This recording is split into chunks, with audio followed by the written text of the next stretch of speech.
नमस्ते। तो सवाल ये है कि क्या आने वाले साल को वाकई में अब तक का सबसे बेहतरीन साल बनाया जा सकता है? एक बहुत ही प्रेरक लेख की माने तो जवाब है हाँ, बिल्कुल हो सकता है। चलिए उन विचारों को समझते हैं जो इस सोच को हकीकत में बदल सकते हैं। देखिए, इस पूरी सोच की जो बुनियाद है वो इसी एक आइडिया पर टिकी है कि साल का गुजर जाना ये सिर्फ एक अंत नहीं है, बल्कि इसे एक खाली कैनवस की तरह समझिए जिस पर एक बिल्कुल नई कहानी लिखी जा सकती है। और यही नजरिया आगे के पूरे सफर की दिशा तय करता है। तो चलिए इसी सोच के साथ हम अपने पहले हिस्से में कदम रखते हैं, एक नई शुरुआत। यहाँ हम ये जानेंगे कि कैसे साल के आखिरी दिन को सिर्फ जश्न मनाने तक ही नहीं, बल्कि आने वाले कल के लिए एक मजबूत लॉन्च पैड की तरह कैसे इस्तेमाल किया जा सकता है। अक्सर क्या होता है, साल का आखिरी दिन जश्न और पार्टियों में निकल जाता है, लेकिन ये लेख एक बिल्कुल अलग नजरिया पेश करता है।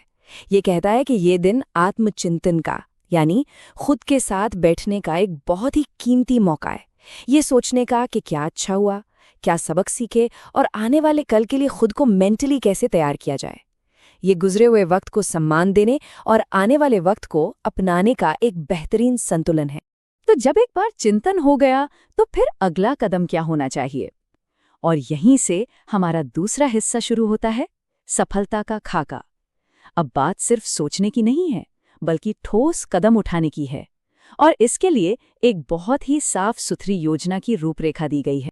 ये खाका 4 आसान लेकिन बेहद असरदार कदमों पर टिका है। पहला, जो सपने पीछे छूट गए थे उन्हें पूरा करने के लिए एक नई योजना बनाना। दूसरा, अपनी हर छोटी बड़ी जीत को पहचानना और उसकी सराहना करना, क्योंकि इसी से तो आत्मविश्वास को ताकत मिलती है। तीसरा, इस बात को समझना कि बड़ी कामयाबी हर रोज किए गए छोटे छोटे लगातार प्रयासों से ही बनती है। और चौथा, जो शायद इन सब में सबसे अहम है, अपने लक्ष्यों को कागज पर उतारना।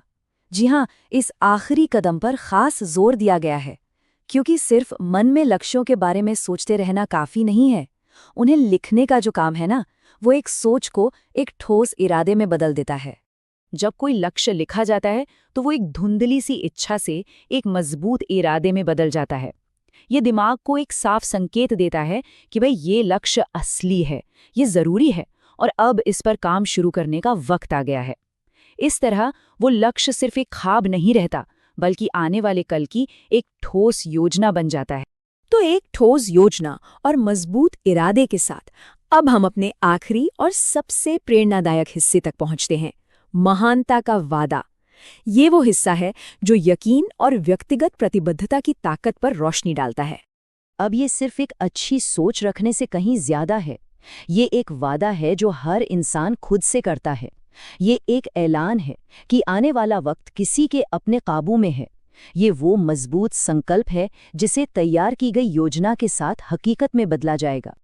लेकिन हाँ, ये तो जाहिर है कि सिर्फ वादा कर लेना ही काफी नहीं होता। उस वादे को हकीकत में बदलने के लिए मेहनत भी तो लगती है। रास्ते में मुश्किलें आएंगी, पर ये लेख साफ तौर पे कहता है कि कड़ी मेहनत और अटूट लगन ही वो ताकत है जो किसी भी चुनौती को पार कर सकती हैं। और आखिर में सारी बातें इसी एक बुनियादी सच पर आकर टिक जाती हैं। सोचिए, किसी के पास दुनिया की सबसे अच्छी योजना हो सकती है, सबसे मजबूत इरादा हो सकता है, लेकिन अगर खुद पर यकीन नहीं है तो सब अधूरा है। यही यकीन तो वो ईंधन है जो किसी को भी लगातार आगे बढ़ने की ताकत देता है। तो इस विश्लेषण के आखिर में ये एक शक्तिशाली सवाल है जो सोचने पर मजबूर करता है। ये सिर्फ एक सवाल नहीं है, ये एक तरह का निमंत्रण है, अपना खाका तय करने का, खुद से एक वादा करने का और अपनी काबिलियत पर यकीन करने का। ये एक ऐसा विचार है जो आने वाले वक्त को एक नई शक्ल दे सकता है।